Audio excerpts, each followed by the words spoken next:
Hi friends, ഞാനിപ്പോൾ നിങ്ങൾക്ക് കാണിച്ചു തരാൻ പോകുന്നത് ഇന്ത്യയിലെ ആദ്യത്തെ മുങ്ങിക്കപ്പലായ INS കാൽവരിയാണ്. 1967 കമ്മീഷൻ ചെയ്ത INS കാൽവരി എന്ന കപ്പലിൻ്റെ കാലാവധി കഴിഞ്ഞ ശേഷം അത് അഴീക്കൽ സിൽക്കിൽ കപ്പൽ പൊളിക്കാൻ വേണ്ടി കൊണ്ടുവന്നതാണ്. ഇപ്പോൾ അത് അഴീക്കൽ മാട്ടൂൽ പുഴയുടെ നടുക്കായിട്ട് അവിടെ നിന്നിട്ടുള്ളത്. അവിടെ വെള്ളം കുറവായതുകൊണ്ട് അത് വലിച്ചു കയറ്റാൻ വേണ്ടി പറ്റാത്തത് കൊണ്ട് അവിടെ നിന്നിട്ടുള്ളത്. ഇപ്പോൾ വന്നു കഴിഞ്ഞാൽ എല്ലാവർക്കും അത് കാണാൻ പറ്റുന്നതാണ്. ഇത് കാണണമെന്ന് ആഗ്രഹമുള്ളവർ മാട്ടൂലിൽ നിന്ന് അഴീക്കലേക്കും അഴീക്കലിൽ നിന്ന് മാട്ടൂലിലേക്കും ഷട്ടിലടിക്കുന്ന ബോട്ടുണ്ട്, ഇടയ്ക്കിടയ്ക്ക് ഉള്ള ബോട്ടുണ്ട്. അതിന് വന്നു കഴിഞ്ഞാൽ കാണാൻ പറ്റുന്നതാണ്. ജീവിതത്തിൽ കാണേണ്ട ഒരു കാഴ്ച തന്നെയാണ്. അത്രയും വലിപ്പമുള്ള നമ്മുടെ ഇന്ത്യയുടെ ആദ്യത്തെ മുങ്ങിക്കപ്പലാണല്ലോ.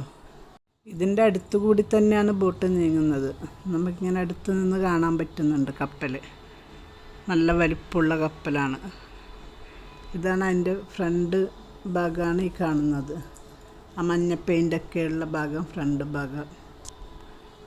അത്രയും വലിപ്പമുണ്ട് കപ്പൽ.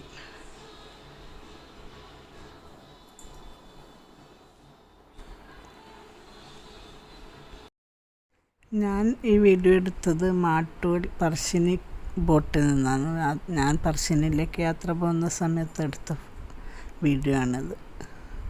അഴീക്കൽ നിന്ന് കയറിയതാണ്. എന്നിട്ട് ഇത് കാണാൻ വേണ്ടിയിട്ട് മാട്ടൂലിലേക്ക് യാത്ര നടത്തി തിരിച്ച് പറശ്ശിനിയിലേക്ക് യാത്ര ചെയ്തു. ഈ കപ്പലിൻ്റെ പകുതിയിലധികം ഭാഗം വെള്ളത്തിൻ്റെ അടിയിലാണ് ഉള്ളത്. നമുക്ക് ഇത്രപ്പോരും പോർഷൻ തന്നെ കാണാൻ പറ്റുന്നുള്ളൂ. ബോട്ട് നീങ്ങിക്കിടുമ്പോൾ അങ്ങ് അവിടെ കാണുന്നതാണ് സിൽക്ക് കപ്പൽ പൊളിക്കുന്ന സ്ഥലം. ആ മഞ്ഞ പെയിൻറ്റിൽ കാണുന്ന ബിൽഡിങ്ങാണ് സിൽക്കിൻ്റെ ബിൽഡിങ്.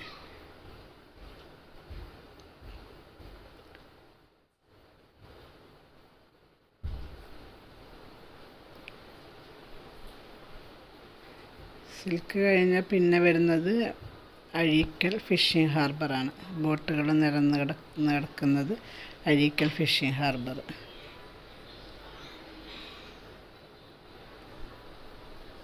ഇത് അഴീക്കൽ ഫിഷിംഗ് ഹാർബറാണ്. ഫിഷിംഗ് ഹാർബർ കഴിഞ്ഞ് കഴിഞ്ഞാൽ പിന്നെ വരുന്നത് വല ഫാക്ടറിയാണ്.